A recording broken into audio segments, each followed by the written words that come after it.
Welcome to chapter 14 of the book of Revelation. We're continuing with John, and he sees, it says, "And I saw, and behold, a lamb standing upon Mount Zion," and we know the lamb is Jesus, tribe of Judah, and he's on Mount Zion. That is Jerusalem, unless it's using a figurative Mount Zion here, which I don't think it is. Isaiah 60:14, it says, "And all the ones who provoked you shall do obeisance at the soles of your feet, and you shall be called city of the Lord, Zion of holy ones." So this is where it comes from. And then in Joel 3:16, "But the Lord shall shout aloud from out of Zion, and shall utter his voice from out of Jerusalem." So there it is. They're both the same. "And the heaven and the earth shall be shaken." And then in Micah 4:7 and 8, "And the Lord shall reign over them on Mount Zion, from the present and unto the eons. And you, O flower of the flock, austere daughter of Zion, unto you he shall come, and he shall enter, even the head of the foremost kingdom, from out of Babylon to the daughter of Jerusalem."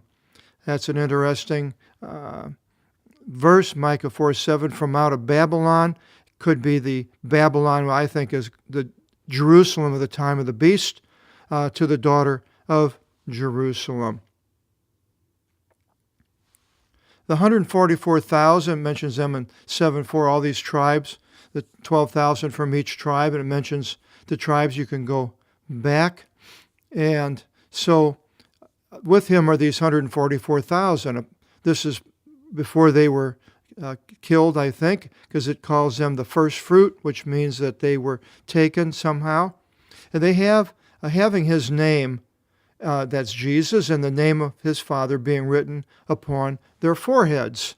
So the people that are Jews are now this 144,000, which is actually minuscule compared to the myriads of people who lose their lives and they're taken during the Great Tribulation wearing the white robes. Because it says, "And I heard the number of the ones having been sealed, 144,000, having been sealed from out of every tribe of the sons of Israel." So these, I believe, are Messianic Jews that become Messianic anyway after, I believe, the taking up of the body of Christ that's foretold in Matthew 24 by Jesus will have taken place. Could be wrong, but... And then in Ezekiel 9:4, that's in page 130 of our Entities book, and the Lamb, "And the Lord said to him, Go through the midst of the city, in the midst of Jerusalem, and put the sign upon the foreheads of the men groaning over what's going on, and of the ones being grievously afflicted over all the lawless deeds taking place in the midst of them." So this sealing of the foreheads was something that God did earlier, and here he's doing it at this end time, precluding a destruction. "And I heard a sound from out of the heaven, as sounds of many waters, and as a sound of great thunder," so loud sounds. "And the sound which I heard was as harpists harping with their harps." Now, I don't think of harps sounding like thunder or many waters, but apparently John did. There was something about it. So these people, they're harpists, and they were harping. It mentions a lot of on this harps and the harpists, page 88 of our book Entities, without going through all these things on the harps. "And they sing a new ode before the throne, before the four living creatures and the elders." So these people are different because it says, "And no one is able to learn the ode except the 144,000 being bought from the earth." They are a special people to God. They're Jews, and they have the name of Christ, the name of his Father, Yahweh, Jehovah, whatever, and they have come up to be with the Lord. And these, now he goes through and gives, they were bought from the earth, it says, being bought from the earth. Somebody paid the price for them, and Jesus paid the price in his death and crucifixion, and for these Jews to accept that, I believe, is being bought by Jesus. And then in 4 it says, these are the ones not tainted with women. They're virgins. Well, you're not going to find very many people that I know that are like that, but yet these people that are believers are going to be these men anyway. It could be women, I suppose. I'm not sure I'm not sure if it said sons of Israel. I don't remember. But these are the ones following the Lamb wherever he should go. These were bought by Jesus from men as first fruit to God and to the Lamb. So they were, the sacrifice of Jesus was the purchase amount that was good enough for the men and to bring them as first fruits to God and to the Lamb.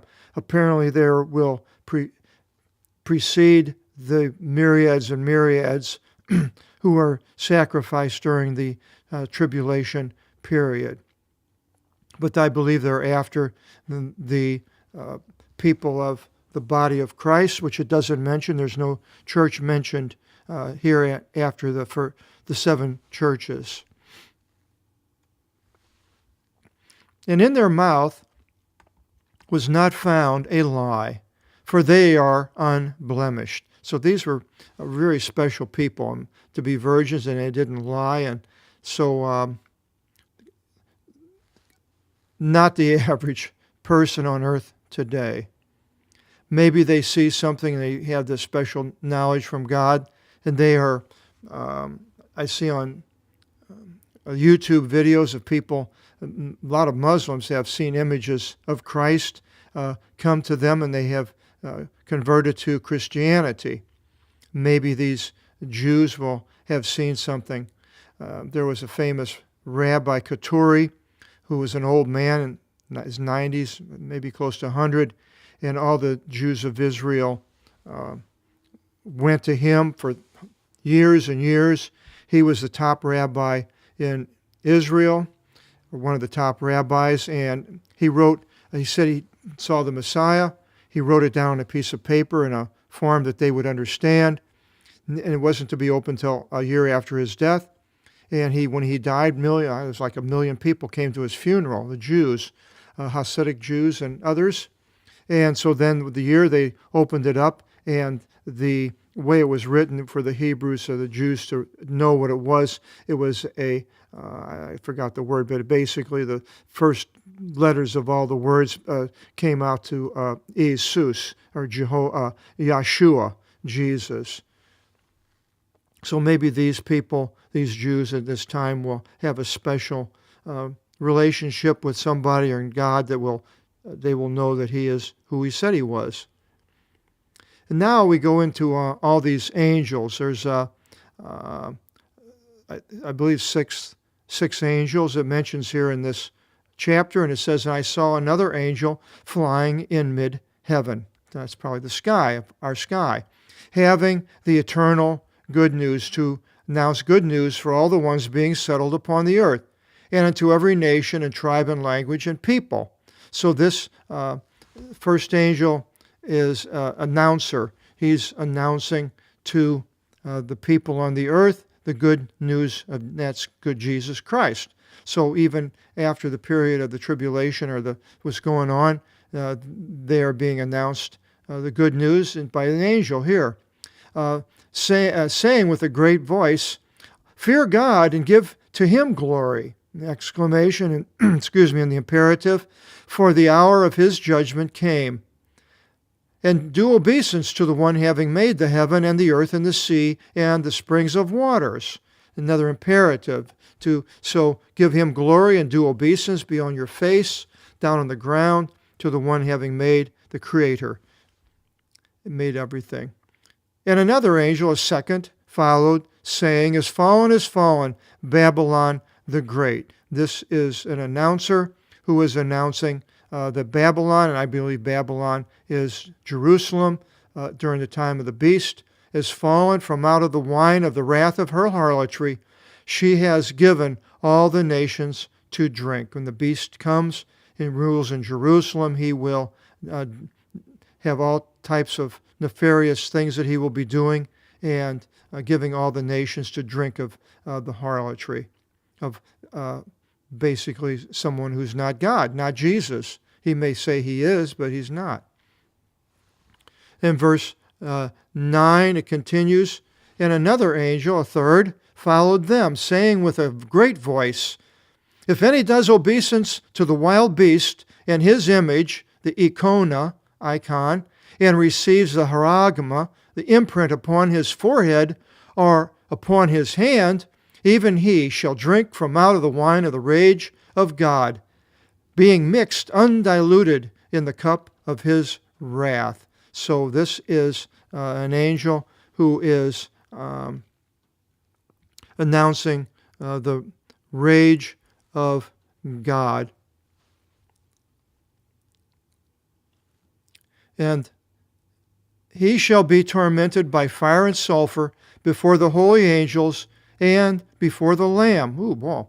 Well, I don't want to be a person that takes the mark of the beast, and hopefully I'll be gone. I won't have that problem to worry about. But the ones that here on earth, they read this, what's going on, happen to find the Apostolic Bible and whatever this is going on, and read it or somehow run across these videos, they will see that they just don't take the mark of the beast.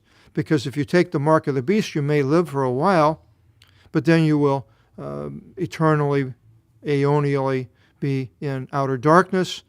But if you don't take the mark, you'll die, but you will be with the Lord in eternity, aeonial eons. And the smoke of their torment ascends into the eons of the eons, the people that take the mark. And they have not rest. So there it's eons of the eons, eternal, ever. It just doesn't stop. There's no place saying it stops. They have not rest day and night. So if it stopped, they would say, well, it'll be over in a while. But it's not. So anybody that goes into the eons and the eons is not being eternal or everlasting, and it's only a certain period of time. It's just not biblical. And the ones doing obeisance to the wild beasts and his image, and if anyone takes the imprint of his name. So the imprint, the image on the, not the image, the mark on the forehead, but also the believers' foreheads will be marked also. Here is the endurance of the holy ones. Here are the ones keeping the commandments of God and the belief of Jesus. So if they hear this and read this during this period of time, they have to endure and go through whatever they have to go through. And I heard a voice from out of the heaven, which reminds me of Paul. Paul was jailing the Christians. He didn't believe in God. He didn't believe in Jesus, and he was doing these terrible things. But yet Jesus appeared to him all of a sudden. And when he appeared to him, then Paul knew that everything he had been doing was wrong. But then he was told of all the things he would have to suffer for in the future, in telling people, the Gentiles, the people of the nations, about Jesus. So here could be the same thing. When you find out, if you're in that period, well, you're like Paul, you understand it, but you have to go through these hardships because possibly when you were during the period of grace, you ignored it. And I heard a voice from out of the heavens saying to me, write. And this concerns the ones dying from now on. It says, blessed are the dead ones dying in the Lord from now on. So from whenever that time is, they'll be blessed and dying in the Lord. So they are going to die. Yes, the Spirit says, for they shall rest from their toils, and their works shall follow after them. So it's a period of toiling, a period of works, not a period of grace or belief. they either take the mark or they don't. And you're either killed or you live eternally but die right at that period of time. It's not a matter of belief and being in a period of grace where, like we are today. It's a different dispensation, as they're called. In 14 it says, "And I saw, and behold, a white cloud, and upon the cloud sitting was one likened to Son of Man, having upon his head a golden crown, and in his hand a sharp sickle." Who else but Christ could that be? He is in the white cloud, mentions the crown, but he has a sharp sickle in his hand. Well, is that sharp sickle just to cut wheat? No. As it says here, and another angel, this is this is the fourth angel from the temple, came forth from out of the temple, crying with a great voice to the one sitting upon the cloud, "Send forth your sickle and reap. For the hour came to reap, for the harvest of the earth is dried." Now he's not, I don't believe he's not telling Jesus what to do, but he's like an alarm clock. This is it. They're ready. Go on. This is the time you're prepared for, and it's ready. Sad to say. "And the one sitting upon the cloud put his sickle into the earth, and the earth was reaped." How that is and what that is, I don't know, but I don't want to find out. "And another angel came forth from out of the temple in the heaven." This would be the fifth angel. "Himself also having a sharp sickle." So now it's interesting how Jesus has a sharp sickle, and then this one has a sharp sickle. "And another angel came forth from out of the altar." That would be the sixth angel, "having authority over the fire, and called with a great cry to the one having the sharp sickle," the fifth angel, I don't think it was Jesus, but saying, "Send forth your sharp sickle and gather the vintage of the cluster of grapes, of the grapevine of the earth." The vintage can be checked on in our entities book. All this has to do with the clusters of grapevine. Almost has a figure almost for bloodshed. "For her grapes are ripened." So this angel tells the other angel to get ready to go out and do it. "And the angel put his sickle," the fifth angel, "to the earth and gathered the vintage, the grapevine of the earth." All these cutting up, it's a figure, but I don't know what he's cutting. This angel goes through and he's using a sickle to gather the grapevine, the vintage, which is not believers, it's the unbelievers that it's going to happen.